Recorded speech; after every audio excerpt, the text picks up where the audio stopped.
Hello, my name is Kerry Gilger. I'm here to solve your big data and your analytic challenges. Data is found everywhere, in transportation vehicles, communications devices, individuals. Understanding data, you can make better decisions and seize opportunities faster. Organizations expend large amounts of resources to exploit their data. With data coming from various portals and large databases, information overload occurs. Traditional displays are difficult to understand and don't tell the whole story. Visual cues, proprietary display technology, solves this problem by harnessing the human visual sense. Familiar objects are portrayed as icons specific to the data being analyzed.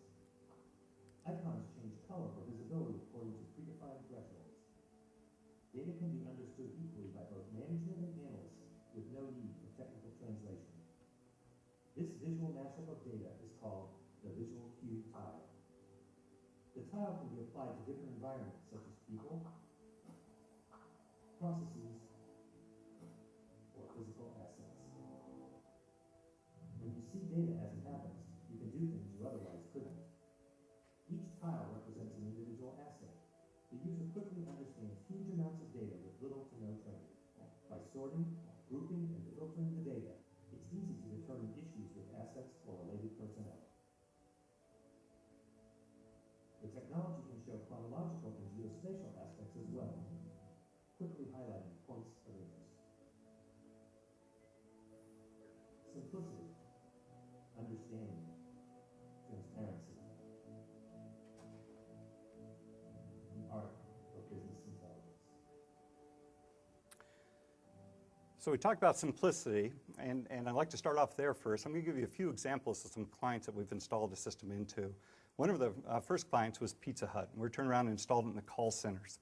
And the idea is to turn around and look at their call queues and their call agents all the way down to the calls themselves and get an understanding of the patterns or the connections between this information. And what you're looking at now is a call queue, and we're bringing that data down and we're showing what's going on. Ironically, this particular organization, when we started off with them, had a number of managers. We reduced that middle management, but what's really interesting is they grew more than 50% in this last year and had to hire another manager to handle this call center. Interesting enough is we're driving behavior within this call center. When you understand what you're being measured against, you see an improvement happen almost dramatically. In this case, they would actually, the agents themselves would ask for training whenever they felt that they were falling below certain KPIs. And so consequently, it was kind of a new change for the way that they run their call center. We've also installed this in Putnam Investments and reduced their middle management by close to 150 employees. I also brought out the word understanding. Another client of ours is one that we installed in the USPS, and we're trying to change over 30,000 managers to become fleet managers. And so the question is, how do you go about doing so? And we turn around and we actually look at their vehicles, and as they're driving around, we put these cues down to let them go on. You just saw it took place, a person that just had a long stop time, or I call it long idle time. And consequently, as you're going to see this car driving around, you're going to see us how we're picking up additional cues.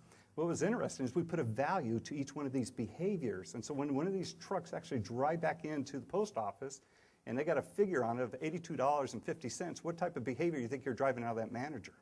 And so consequently, again, we're trying to drive those behavior deals. This has actually led us into, we're actually tied now into all 37,000 locations, pulling additional KPIs from each one of those locations, rolling that data all the way up to the Board of Governors, and we're dispatching a number of people based upon the results of that. I mentioned the word transparency. And transparency we installed into the U.S. Pentagon. And one of the reasons we won over all of our other competitors was the fact that we turned around and created what we call a transparent ability to be able to see across what's going on across all their agencies. So this is in their control and command centers. And what we do is we look for every incident that occurs within the Pentagon and 10 miles outside of the Pentagon, including the White House. And it's amazing to see what goes on inside this particular area. But the reason we won this particular system is that we allow that transparency for everybody to understand what's going on with every internal process that's going on in the Pentagon through this methodology. So design is about solving problems. Information design is about solving information challenges or information problems. So the big question that I leave you here at the end of this presentation is, what is exactly your tile? Thank you.